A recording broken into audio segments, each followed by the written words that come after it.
Here we go. 3, 2, 1. Boom, and welcome to the Big Honker Podcast, brought to you by Bangtail Whiskey. I'm Jeff Stanfield. I am Andy Shaver. I should have worn my Bangtail with you. We got to coordinate this, Jeff. Okay, well, you got to start telling me. On the phone with us today, or on Skype, on YouTube, on everything we're on today is Dave Matheny from Austin. They still say it's in Texas. I don't know about that. The CEO and founder of the Silencer Shop. Dave, how are you doing? I'm great. How are you guys? Still hard for me to claim Austin as Texas anymore. That is really true. Have you lived there your whole life? Crazier and crazier.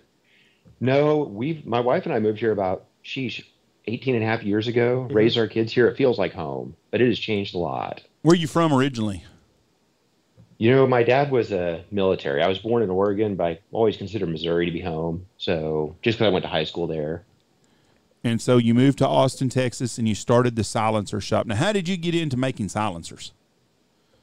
You know, we don't make silencers. We're a distributor. Okay. But we got into it because my son was born 100% deaf in his right ear.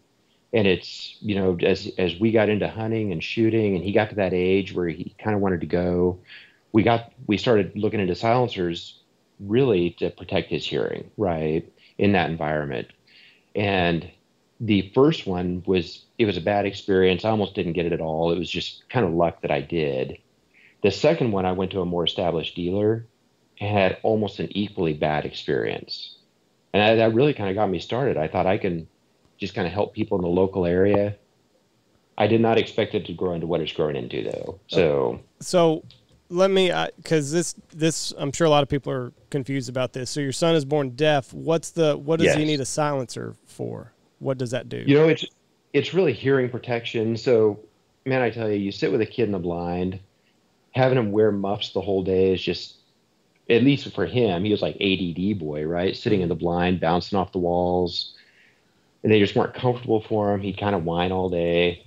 The silencer was really kind of an added layer of hearing protection for him, for his good ear. Right, he's got one ear. Okay, that's really I understand now. Sorry. I missed that. You said he's 100% deaf in his right ear. Is what you That's said. right. Okay, and 100% good in his left ear. I understand now. That makes sense. See, I caught just a little snippet of that. I mean, now I hear it. Now I can. Sometimes I got selective hearing, and I'm deaf half the time anyway. But it makes more sense now. So his good ear, you had to protect it. That's right. And is he right-handed also? Yeah, he's right-handed. So that that's the ear that's towards the barrel, is the left ear. Yeah, his left ear is actually away from the barrel. Right, he shoots right-handed. Okay, so you get started in distributing silencers. What was so bad about your first couple experiences? You know, the first one, it really was a kind of thing where he kind of helped me with the paperwork, but then a couple months in, he went out of business. He was just a local guy doing transfers and just disappeared, right? Nobody could contact him. Nobody could figure out where he was.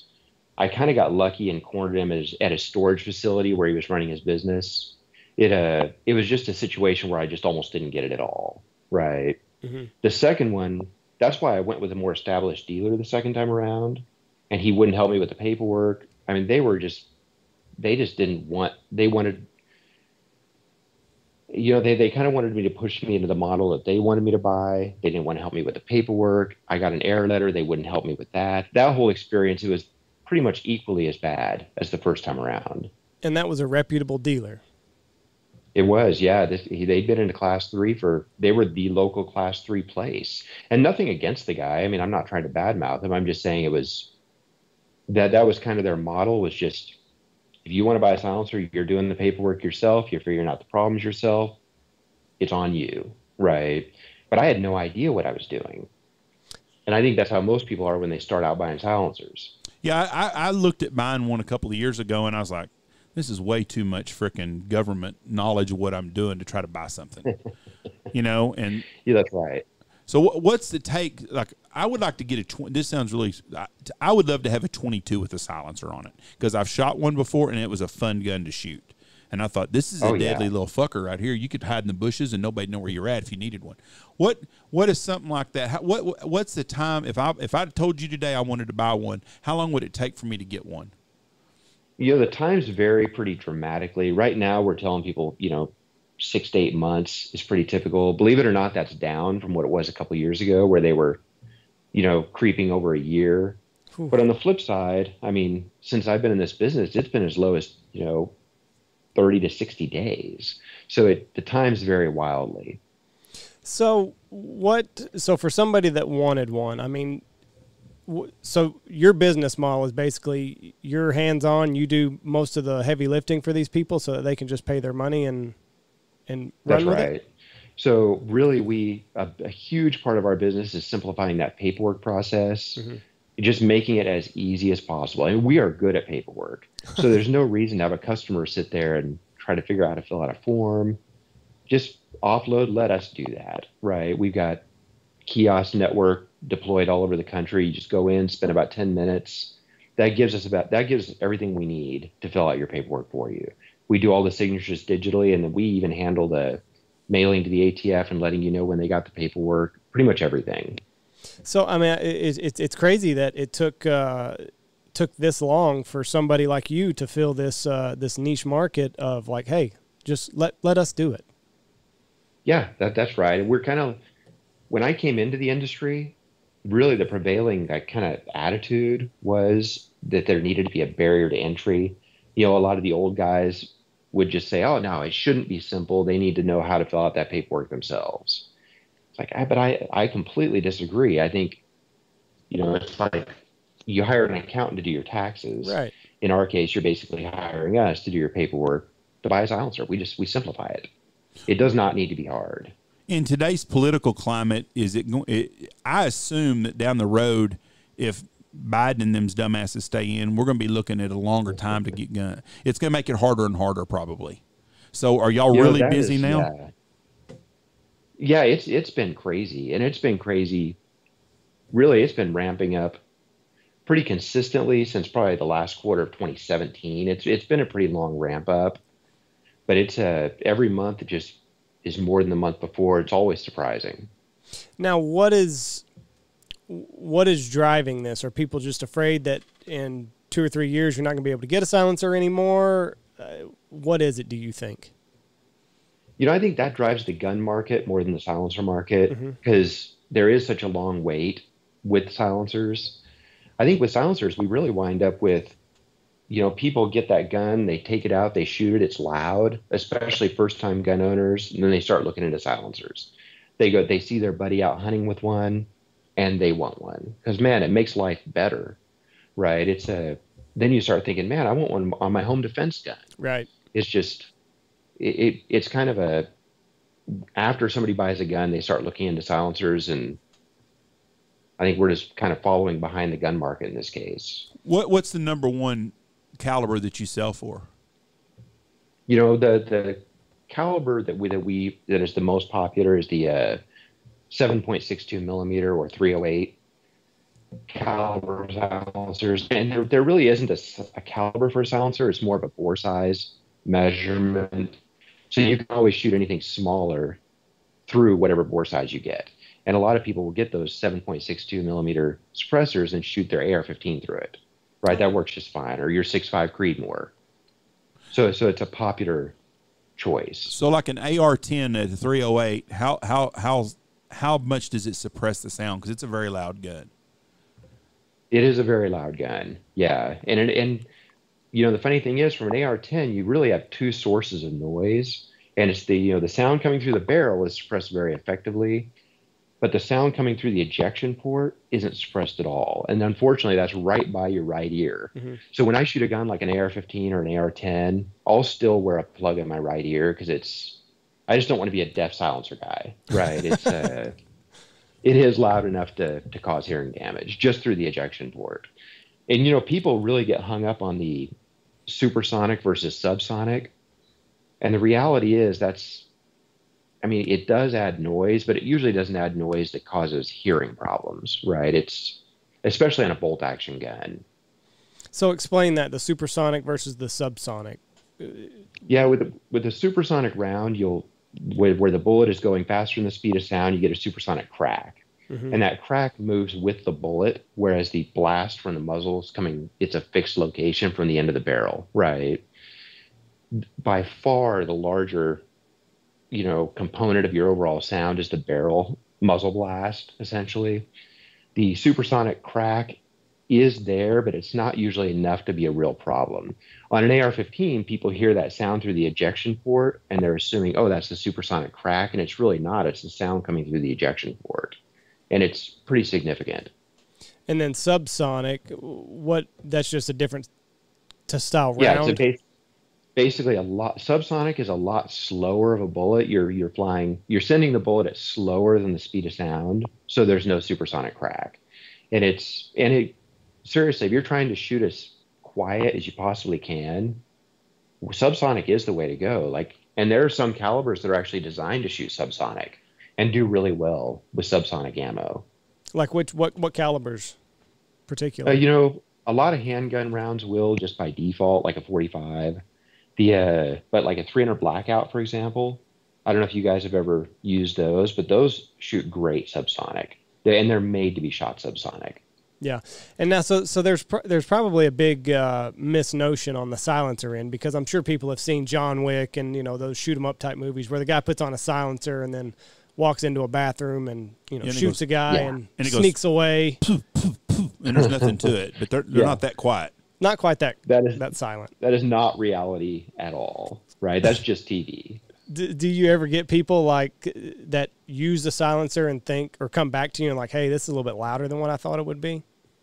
Yeah, and that used to be more, you know, 10 years ago, we would get a lot more of that. Now I think people have seen them. Mm-hmm. Most buyers at least have the ability to kind of see what they're all about before they purchase. A friend's got one.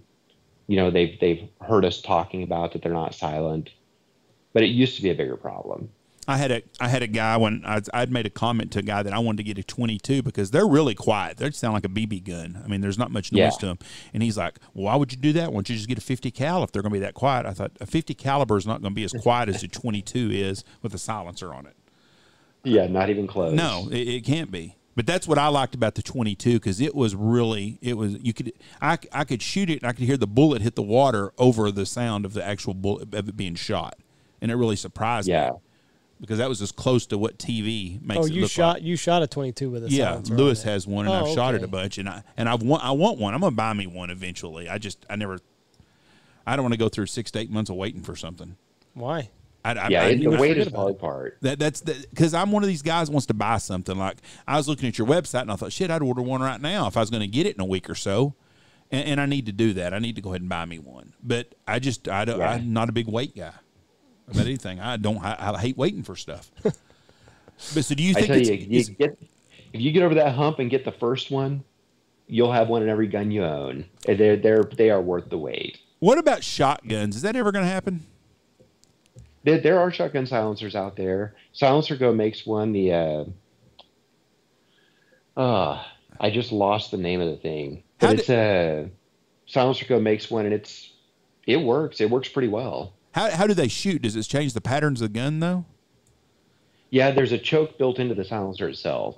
So you'll essentially have, you know, get the choke set up with the silencer that you want.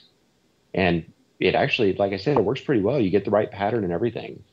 Have you had anybody hunt with them, Andy, out here? Never. I've never seen one before. I guess it really muffles the sound a lot.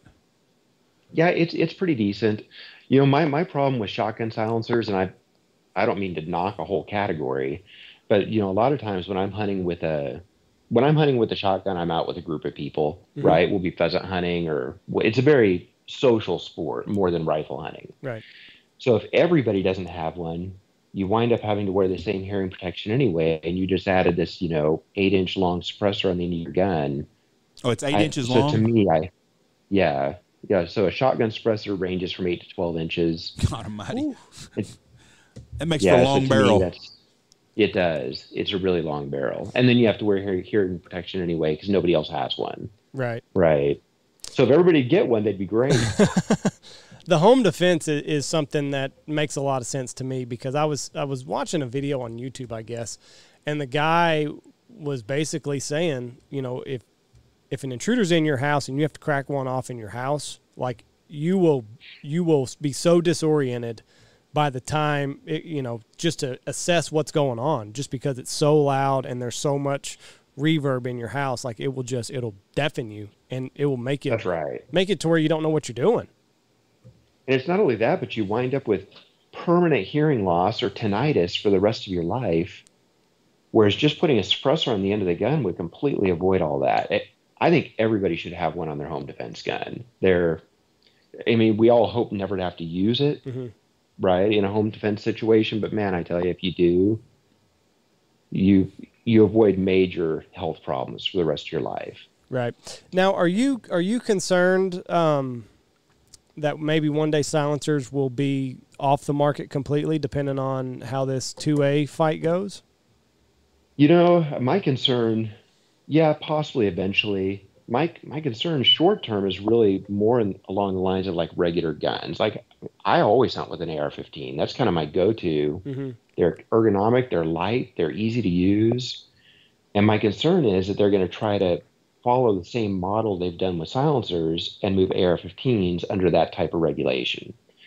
And I guess to me, that's the more imminent threat. Now, once they get guns, like more traditional guns under that regulation style, then I think they'll start outlawing them because they'll know where they all are, right? So it's a short term. I'm not really concerned about silencers becoming illegal, though. I'm just not. So what is it about the AR-15 that you think that's going to be the first one that they go after, that style rifle? I think they're going after them already. I mean, I think every time you watch TV, they're talking about how people should own those. And they act like the only reason to have them is for nefarious type stuff. And the reality is that's probably one of the most used rifles in America, right? They're fantastic hunting guns. Let me just tell you that. Well, and I mean, you know, we do a lot of pig hunts here, and I mean, it's fantastic to have. You know, you're not having to fuck with the bolt. You know, it's a semi-automatic rifle that you shoot one and then you pull the trigger again, and then out comes another one. And like you said, they're light enough to where you can move them. And I mean, if somebody's going to come pig hunting, that's what I kind of tell them to use. Yep, that's what we use too. It's you know, and they're light, they're ergonomic, they're easy to maneuver, they're intuitive. Once you get to use one, they're a pretty intuitive gun. So I'm a huge fan of them. What scares me is the language that they're using. I'm afraid it's going to start with, like you said, kind of like the AR-15 style rifle, and then I'm really nervous that it's going to be like all semi-automatic weapons, which would be shotguns, which would be pistols. There's such a broad umbrella of this semi-automatic weapon. So many guns that we just use for duck hunting or could potentially fall under that. Pretty much every modern firearm, right? Everything would be banned, but they'll do it while they're showing a picture of an AK-47 or an AR-15 on the screen. Yeah. So I think most people just don't understand guns enough to know what they're actually doing. Yeah, and and we've got this anti-police narrative going on, and you know, if they do defund the police, everybody's going to need a freaking gun in their house or a couple, and be good at using it. That's right. And it's just so frustrating that they're pushing the anti-cop narrative on one end, and then with the other end, they're saying, well, we also need to get rid of these scary looking guns because they're. And then what I've seen before, there's I think 1% of all shootings come from an AR-15 style rifle. I saw that just a couple days ago. Rifle period. What's the percentage? It's tiny. Well, I'm going to tell you right now, I'll bet you the 9mm is the #1 murder weapon in America because that's what all the gang members shoot. That's where all the killings come from. Now, I'm not anti 9mm either, just to be No, clear. no. I'm not either. No, I no. have a couple of them, but that's the gun Yeah. that the I can look it gangbangers up. all use. That's just, and that's where all our problems stem from. If they done a real statistical deal on killings and they took suicides out, because suicides to me is not a murder at all. That's, Right. 65% of all gun violence is suicide, I think. yeah, you take that out, there's not that much gun violence. And if you took out Chirac and a few of those towns like that, there damn sure is not very many, especially in the country where we live at. Do you 2 to 12% of all murders with a firearm are a result of rifle. Period. That's all rifle. All rifles. Huh. And if you take out the every year we have one of those 15 to 25 people shot in a mass shooting somewhere, you take those out of that statistic goes way, way, way down. Yeah. Because we're going to have at least one of them every year, sometimes two. What do you see the forecast for your company over the next 5 to 10 years? Whoop. I think we lost him. I don't know what happened. There you go. Sorry, guys, I got a call. I'm on my phone. Ah, it happens. But realistically, as far as growth goes, silencers are kind of the .com of the firearm industry, and I come from tech. Mm-hmm. That's my background. So that's what I think of. But we're growing way faster than the gun industry because people are just figuring out what they're all about, right? I think we're trying to grow, the industry in general, just more people owning silencers. And as far as silencer shop goes, we're trying to grow our paperwork business and services business.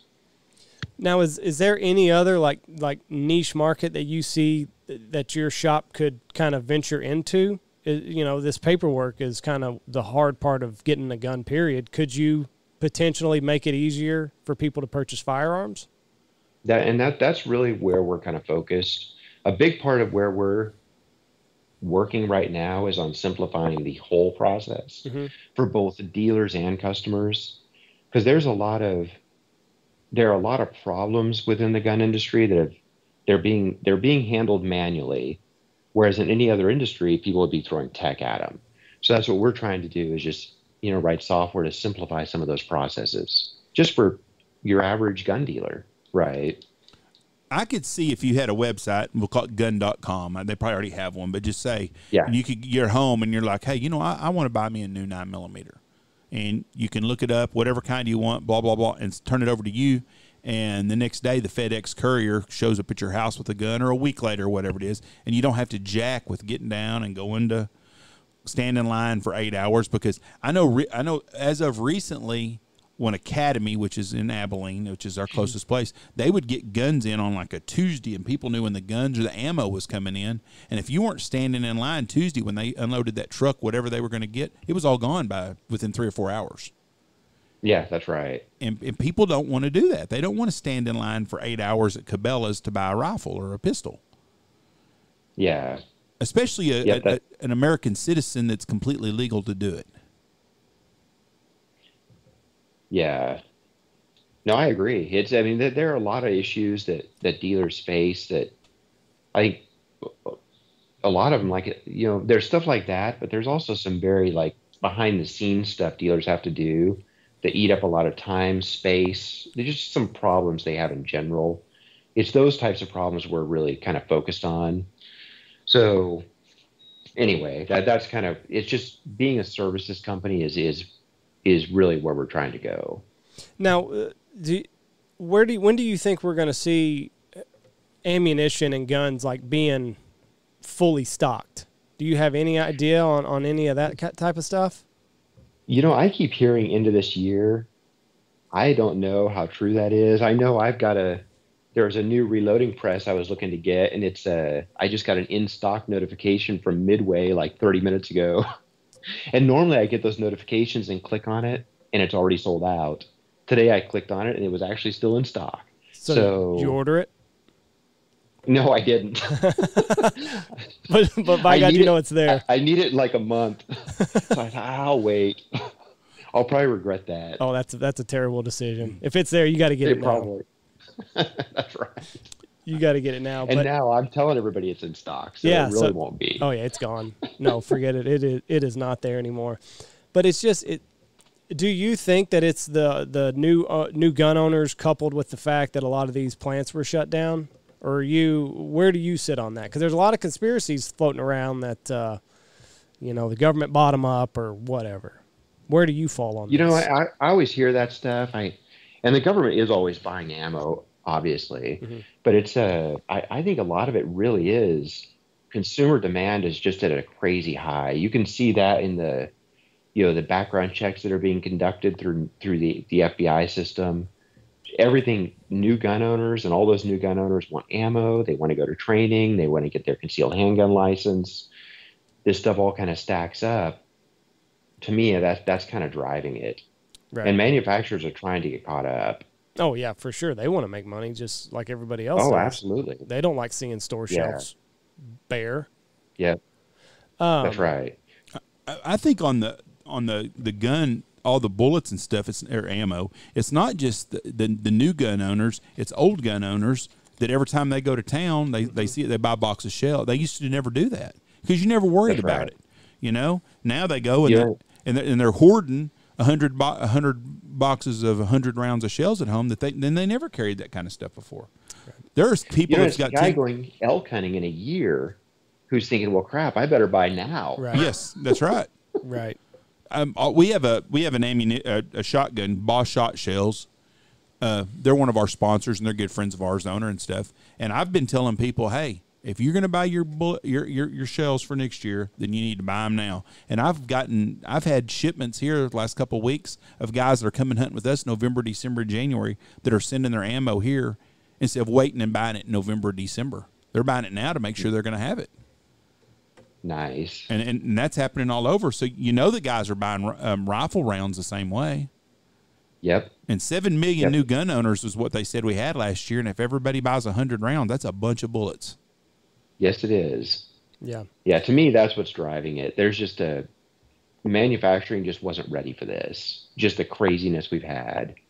It was a perfect storm. I tell you what, you had COVID, you had people locked up, you had riots. Democrats sell more ammunition than anybody does. Every time. That is actually true. Yeah. What are you guys doing to educate people on silencers? Because really before this conversation, I never thought I personally needed a silencer, but now I'm kind of re-evaluating my stance on this. You need one, let me just say. But we're really good, I think, at targeting people who kind of get, exposed to the idea of silencers and they start researching it, reading about it. I think we're very good at targeting those people, explaining why they really do need one. What we're trying to get better at is targeting the people that are just your average gun owner who's never really thought about it. Right. I would spend, when my kids were younger, we'd go on those Texas youth hunts, which, by the way, just a fantastic program. But we'd go on those Texas youth hunts, and a lot of the guides and hunt masters in that program were almost anti-silencer. Like they thought, no, you should never touch one of those. That's not cool. And a lot of those people just need to kind of be educated, right? Yeah. Like me, I'm uneducated on this. And so I wonder what it is about the silencer that has carried such a kind of a weird stigma for so long. What I think it is, that basically they passed the law to where there was a $200 tax stamp. Every time you buy a silencer, there's a $200 tax. Mm-hmm. And that was actually put into place in 1934. So, and it's never been adjusted for inflation. So the reality is they were basically banning them just through a crazy high tax. And the reason the market's kind of it's growing so fast now is because in the early 2000s, let's just call it 2005 to 2010, inflation finally crossed the line to where average people were saying, I could swing $200. I want to own a silencer. Right. But we went through that, 70-year period where just nobody had them, and the only information we had was from James Bond movies. Right. And that's just unfortunate. Yeah, it really is interesting because 1934 was the first law on silencers. I never even knew that a silencer was around in 1934. Yep. and they were considered to be polite for shooting. Interestingly enough, in other countries where guns are very heavily regulated, you can buy silencers off the shelf like it was a flashlight. Really? It's and they're super cheap. People are expected to use them. They're very, very common. Once you get the gun, it's very common to have the suppressor. I did not know that. That other countries, it's considered a good thing to have a silencer on there. I think it's not even a problem at all. I think the average person is really uneducated on silencers unless you've been around them a lot, because I've seen it on movies before. They take a 2-liter bottle of Coke and they cut the end off of it and they tape it to the end of the gun, and then they can shoot somebody in one bedroom and the guy next door can't hear nothing. And that's not the way, of course. So people, I've until I shot that one, I had never been around a silencer before. And I thought it was pretty interesting, and I just think it would be a cool thing to have. I don't really understand where I would use it. Now, if you live in a bigger town and you have a shooting range, I think they're great. Oh, yeah. Like I said, for me, hunting is the key thing. So when you're out, like you guys are talking about hog hunting, man, throw silencers on there. It'll make your life so much more enjoyable. The guns, anytime you're using them hunting, there's less recoil. You get more velocity, better accuracy, obviously less sound. They're better in pretty much every way, especially for hunters, for home defense, even for shooting at the range. I mean, they will change your life once you start using them. Now, do the guys use them that do the helicopter hog hunts? I don't think so. Oh, absolutely. I was thinking. Well, I just think Eric. I just don't know if they do use them, right? Now, now after so many rounds though, you have to have them fixed again, don't you? Or is no. There's no truth to that then. No, rifle silencers, typically you won't see any real degradation in performance for about 150,000 rounds. They're all warranted for life, so you send them back and they'll swap out the internals. But the reality is very few people ever get to 150,000 rounds. That's kind of what I was thinking. A lot of shooting. Yeah. I've got an AR-15. Well, How many rounds have you shot? Depends on who's listening. I have an AR-15. But that fell in the lake. yeah, I lost it a long time ago. I bet I have not shot 150 rounds through that thing, and I had it for 5 years. But I mean, that's a lot of freaking shooting to get to 150,000. How many people do you think are stocking up for these that are preppers? That are stocking up for silencers? Yeah, the preppers, the prepper group of people that are waiting for the end of the world to happen. Yeah, I think that's a real group, and I think there's a lot of people are thinking, kind of future, and they're thinking, okay, what happens if they get outlawed? Then I want to get it beforehand, right? I do think that's a real group of people, and I think that's kind of a motivator for people to get started on that wait a lot of times, especially on the first one. Oh, I definitely think with the Democrats in office that the preppers come back in full force. When Obama was in office, people were stocking up on food, ammo, all kinds of stuff. Then Trump got in, and you didn't hear no prepper stuff. Now Biden's back in, you're starting to hear the prepper guys coming around again. Because people don't have a lot of faith in our government and in the government's overreach. And that's right. I would think that in the prepper circle that silencers would be a very, very hot commodity. Yep. Yeah, I agree. There are a lot of reasons that kind of drive people to getting them, and that probably is one. 1934. Have you ever seen? What's the oldest silencer that you've had the privilege of messing around with or hearing? I gotta imagine it was terrible.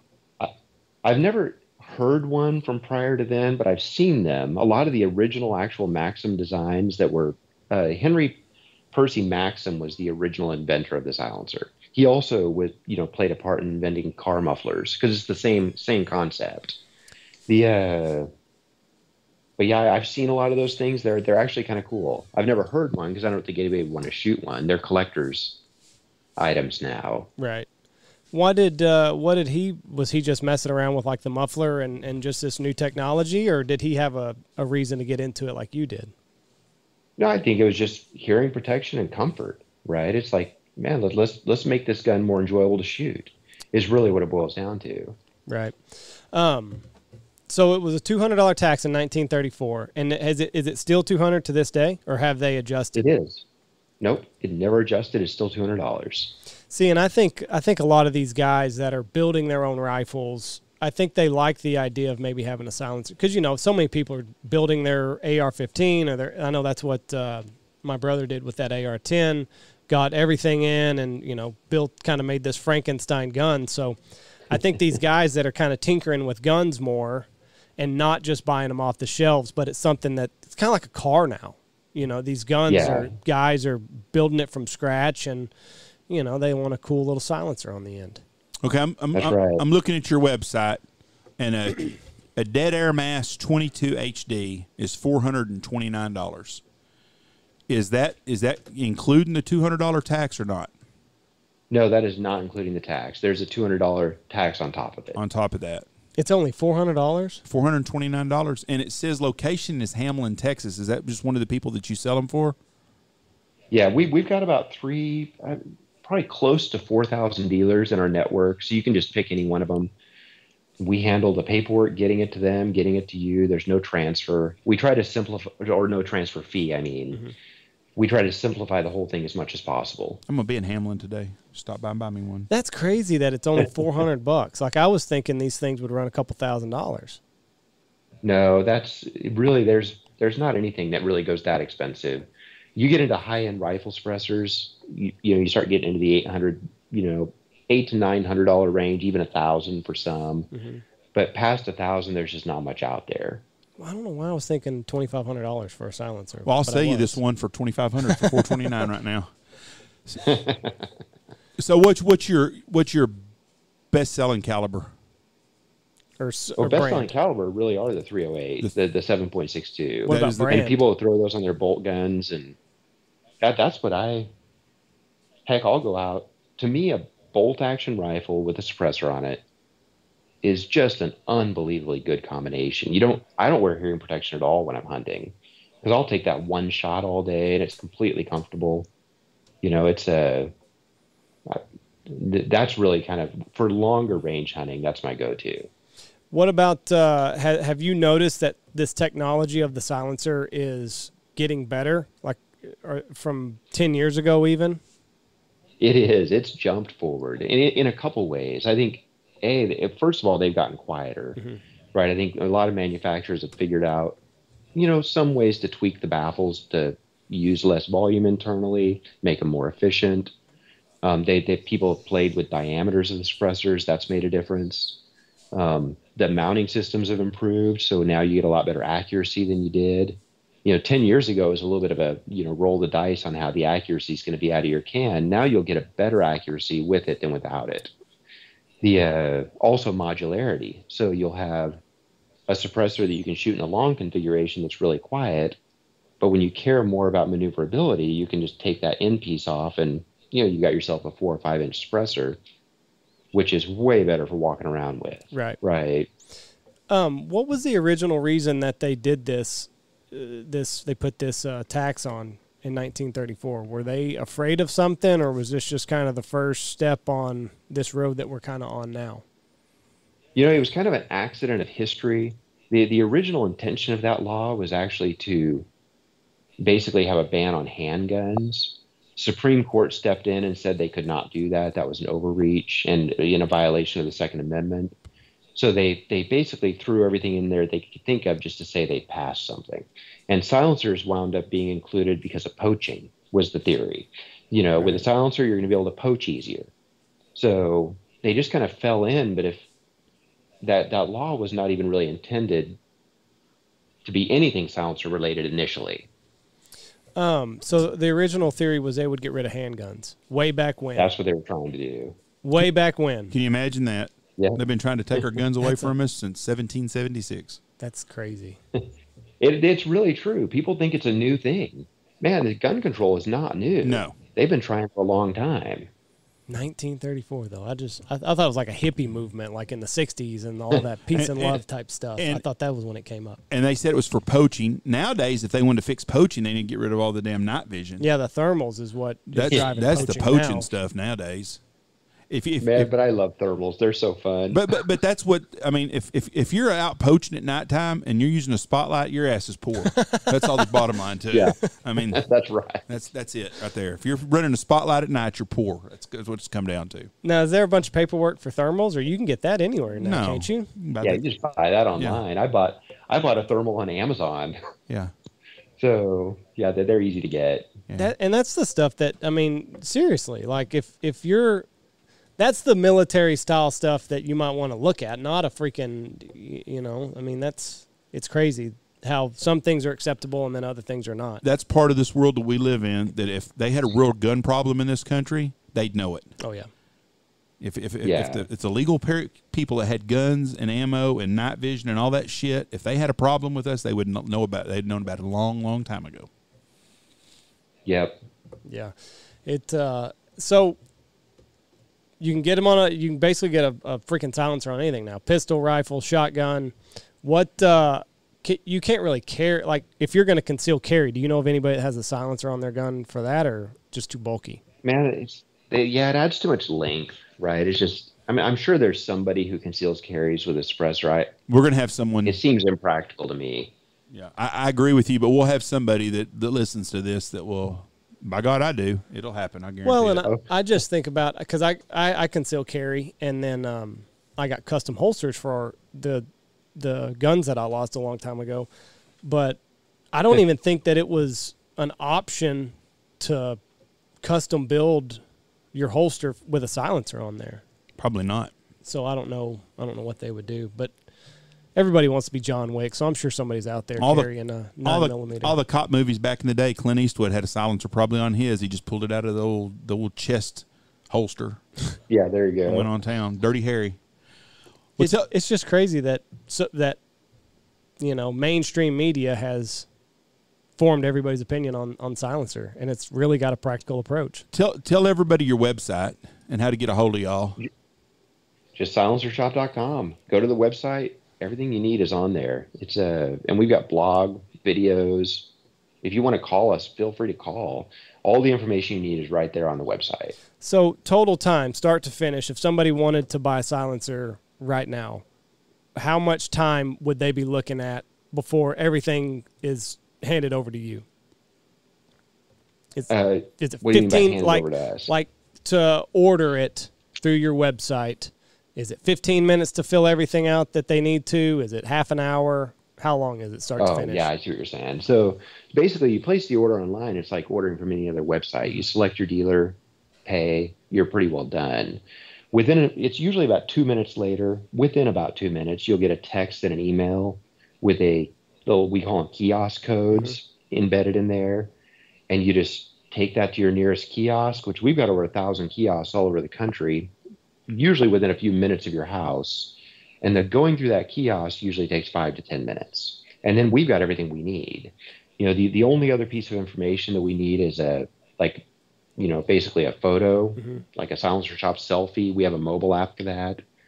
And we keep that separate from the kiosk because it has to be updated every year. But if that takes 10 seconds, I'd be surprised. Right. Just to snap a little selfie on your phone. So 15 minutes tops, and you're off and running. Yeah. You're pretty well done with everything that you need to do. Yep, and once you've got that first one, then we've got everything in the system. And the second time around, you don't need to go to the kiosk. You don't need to do anything. You just you buy it. You get a document to sign a few minutes later, DocuSign it, and you're done. Now, do they turn anybody down for purchasing a silencer? Occasionally. It's very, very uncommon, like extremely uncommon. But there's an issue between, and it's hard to imagine the government has issues. Mm-hmm. So yeah. But there is an issue between ATF and FBI, the way they submit their background checks, to where if the background check takes longer than 88 days, you can wind up with a disapproval just almost by default. We can help people work through that problem.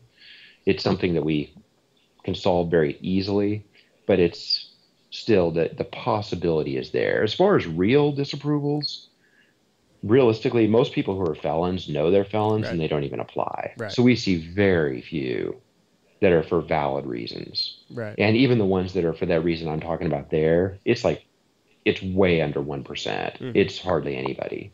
So it's not, if it's not somebody that got like on a do not fly list or some shit like that. Like it's a felon, and everybody pretty much knows the laws in regards to guns for that, and they don't even. That's try. right. Do you have a team of lawyers that work for you? I mean, to stay on top of the ever-changing laws of this particular topic? I never in my life thought I would work with so many lawyers, but yes. I mean, almost that is a part of my normal day now. I mean, almost every new piece of legislation, like you've got to send it off to a team of lawyers to make heads or tails out of what they're trying to ban now.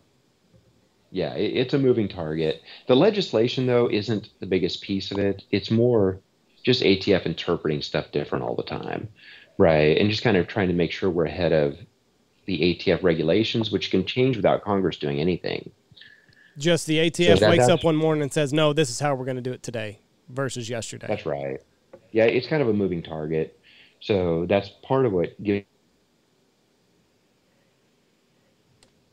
He's a popular man. You got another phone call, didn't you? You're popular. Normally, I'd be on my other tablet, but we.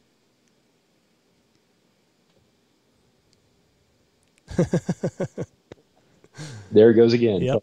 You're popular, man. Everybody's ordering those silencers.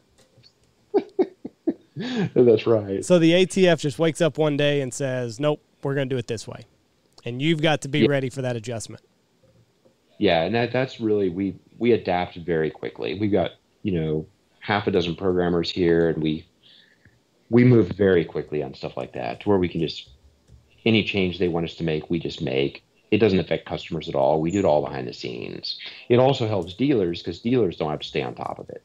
And it's not like the ATF or the FBI is making things easier on your end. Like, it's probably more red tape that you have to go through on your end. It's not like they're just like, oh, yeah, you know what, we were doing that way, just forget about it and make it easier on your end. It's always something harder. It's always an extra step on your end.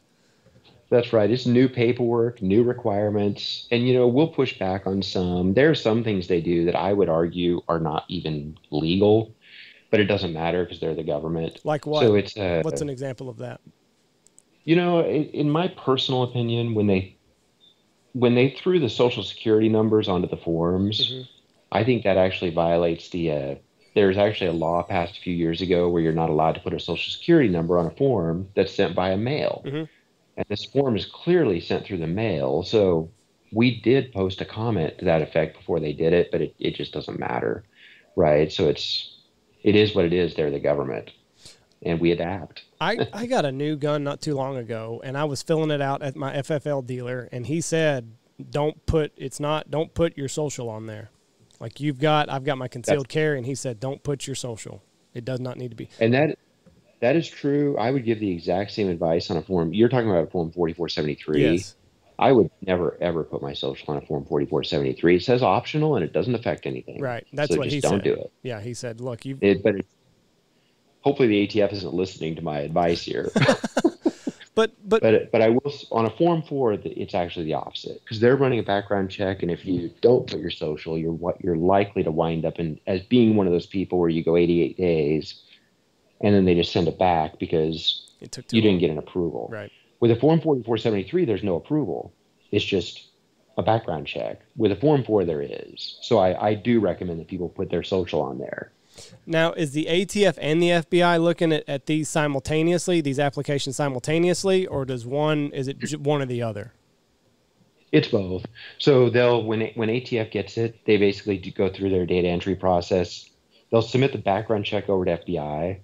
FBI just runs basically the same instant background check you get when you buy a gun. It takes all of 30 seconds. So FBI doesn't have it very long. It's not like they're doing this long, intensive process looking you up. They're just, like I said, it's the same background check like you were buying a gun. And they hate each other. Like, why are they even trying to work with one another? Like, they butt heads on everything. We know people from both places, and they do not speak highly of the other. No, they don't. At this level, I actually think they do work well together, because the NICS department within FBI, their only purpose is to essentially provide this data to ATF, and I think they work together pretty well. Yeah. But they never say anything good. If you get an FBI guy out here, he's not gonna say anything good about the ATF, and vice versa. Like it's always the term cocksucker is used quite a bit with those two. But well, this has been a very, very interesting podcast. I never thought that I needed a silencer until I talked to you, but now I'm gonna look into this and try to get some milk money from my wife and maybe put one on my there you go. on my AR-15. Well, we appreciate you being on here, and we wish y'all the best of luck. And tell everybody your website again. It's silencershop.com. Silencershop.com, and holler at them guys about getting you a silencer. Easy enough. We hope that you guys, the next couple of years, you continue this trend of growth, and hopefully things don't get too murky for you. Stay on top of those laws, boys. Thank you very much. Have a good one. All right. Thank you. Thank you. Bye. It's pretty educational. I did not know that much about silencers. No, I didn't think that you never thought that you would need a silencer, but apparently there's real-world applications. I always thought it was like James Bond. Like I thought the only people...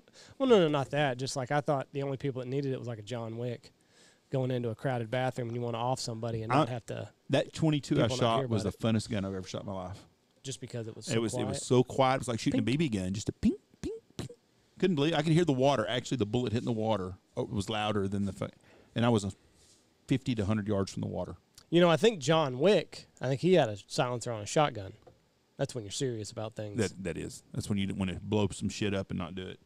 That's right. I guess Steve Barber's just going to leave the freaking door open. Comes in, we're doing a podcast, and leaves the door open and don't even close it.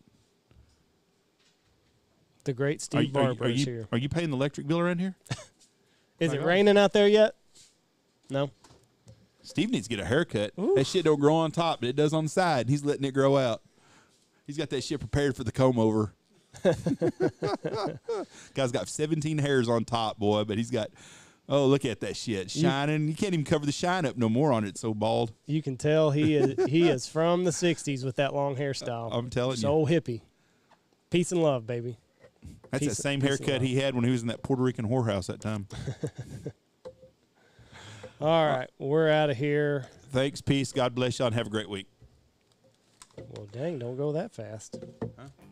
Check out all of our sponsors. Check out Bangtail Whiskey, like Jeff said. Check out Lucky Duck. Check out the Looking Glass Duck Club podcast, Dirty Duck Coffee, Boss Shot Shells, Blind Grass Camouflage Systems, not just camo system, Dive Bomb Industries, Pacific Calls, Gun Dog Outdoors, Goose Creek Retrievers, and Stanfield Hunting Outfitters.